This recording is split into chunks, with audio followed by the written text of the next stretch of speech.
The data with TRAC inhibitors with other tumor-agnostic biomarkers like checkpoint inhibitor therapy in patients with microsatellite instability really suggests that, to me at least, that to deliver kind of optimal care to patients these days, we really should be offering them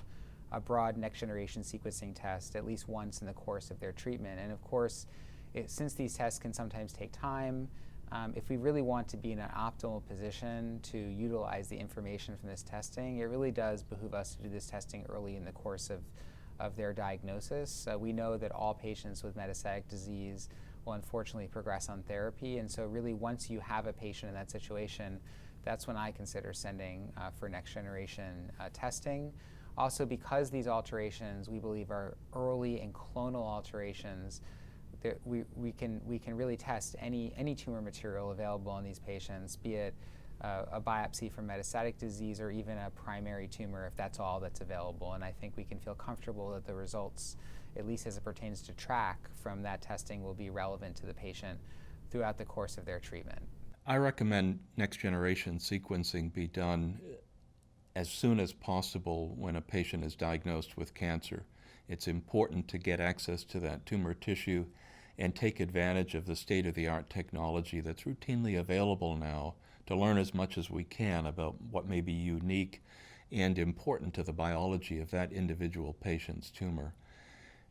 If we wait until the tumor has recurred, the biology may change, and we may learn some additional important information that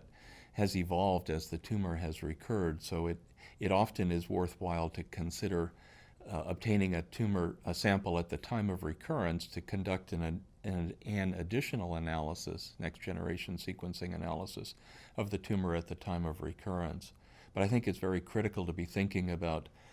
obtaining these important data, performing the next generation sequencing analysis as soon as possible when a patient is initially diagnosed with cancer. So one of the areas certainly of confusion in the diagnostic space around sequencing in general and TRAC in specific is whether the individual platform that you may order for a patient is a platform capable of detecting TRAC fusions, and really what is the sensitivity for the detection of TRAC fusions.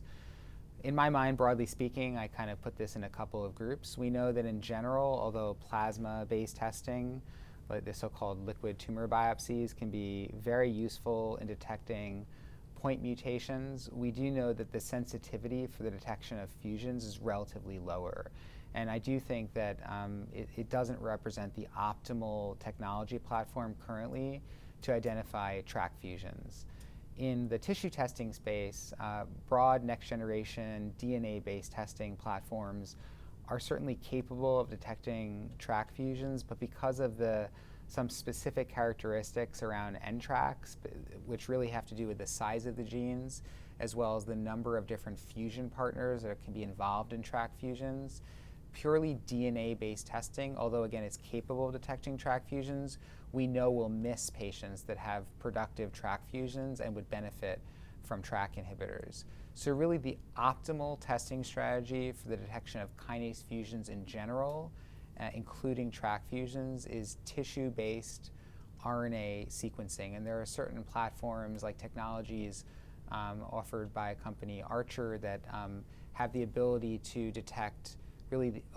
any TRAC fusion in a patient, regardless of what the upstream partner is. There are several other diagnostic approaches for the detection of TRAC fusions. These include things like FISH or immunohistochemistry, and obviously these are single analyte tests, so you're looking specifically for TRAC fusions. But we actually have in our practice found that TRAC immunohistochemistry, which is a very simple and relatively inexpensive test, can be a useful and rapid screen for the presence of TRAC fusions, especially when it's applied selectively. And this can be, for example, in a tumor type which has a high prevalence of TRAC fusions. An immunohistochemistry test could be a very rapid way to suggest that a TRAC fusion is present. In addition, if a patient has had a test like a liquid tumor-based test or a tissue-based test that is a sequencing test that doesn't include the ability to detect TRAC fusions, If that testing does not identify a driver alteration, for example, if you have a lung cancer patient that doesn't have ALK or ROS or BRAF or KRAS or EGFR, that would be a patient that you might secondarily screen either by one of these RNA-based platform tests or through a single analyte test like immunohistochemistry or FISH. So there you're really heavily enriching your screen for the patients that are most likely to harbor tract fusions. So kind of, I think, one diagnostic paradigm for tract fusion detection is to apply testing early that's capable of detecting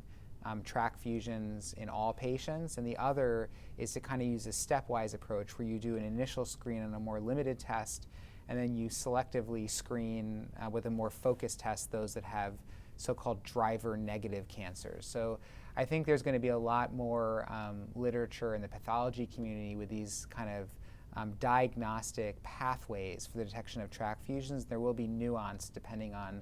the prevalence of tract fusions in that individual cancer type and the kind of environment in which the oncologist is practicing. So there's unfortunately no way to give a really simple answer to this question.